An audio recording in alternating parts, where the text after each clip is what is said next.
መንገድህን ለእግዚአብሔር አደራ ስጥ። መውጣትና መግባትህን አንተ ብክንክን አትበል፣ ለሕያው እግዚአብሔር አስረክብ።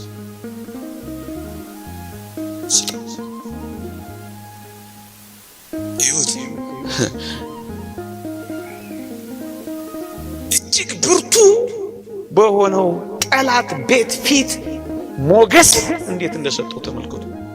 የጲጢፋራ ሚስት ፈታኙ እንኳን ሳይቀር ያለ ዮሴፍ እግሯን ማነቃነቅ ማትችል ሴት ሆነች። እንዴት ይደንቃል!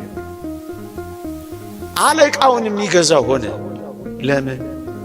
እግዚአብሔር ከሱ ጋር ወጥቷል። እግዚአብሔር አብሮት ተሰዷል። አባ ጊዮርጊስ ዘጋስጫ እንዳለው ቅዱስ ዮሴፍ ሲታሰር እግዚአብሔር አብሮት ይታሰራል። ግድ የለም እግዚአብሔር ከእናንተ ጋር አብሮ ይውጣ።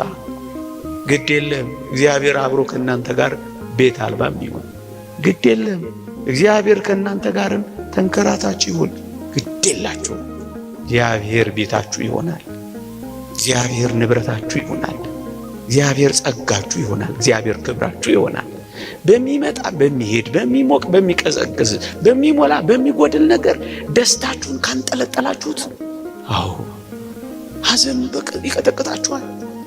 ከዓለም ጋር ፍጹም ከንብረቷና ከሀብቷ ጋር ከተጣበቃችሁ ዛሬ ብቻ አይደለም ነገም መቆም አትችሉም። ትርበተበታላችሁ።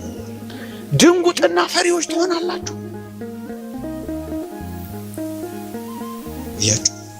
ስለተጣበቅንባት እኮ ነው የምንደነግጠው።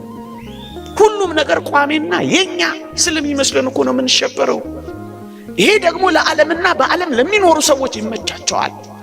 ግንስ ብርቱዎች ከሆን ቀና ካል በምስጋና ከኖር እግዚአብሔር ሌላ ቀን እግዚአብሔር ሌላ ታሪክ ያመጣል።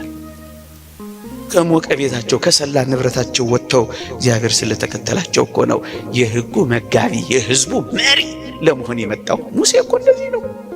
ምን ቤት አለ? ከክርስቶስ ጋር መከራ ለመቀበልን በግብፅ ያለውን ጊዜያዊ ደስታና እርካታ እምቢ ሲል እኮ ነው እግዚአብሔር ከፍ ያለ ልዕልና የሰጠው። ምክንያቱም እግዚአብሔር አብሮት ወጥቷል። ምክንያቱም ከእግዚአብሔር ጋር አብሮ ተሰጥቷል። ምክንያቱም ከክርስቶስ ሕዝብ ጋር መከራ መቀበልን መርጧል። አያችሁ፣ ነገሩ እንደዚህ ነው። አብሮን ይወጣል፣ ይሄዳለሁ ብሎ ቃል ኪዳን ገብቷል።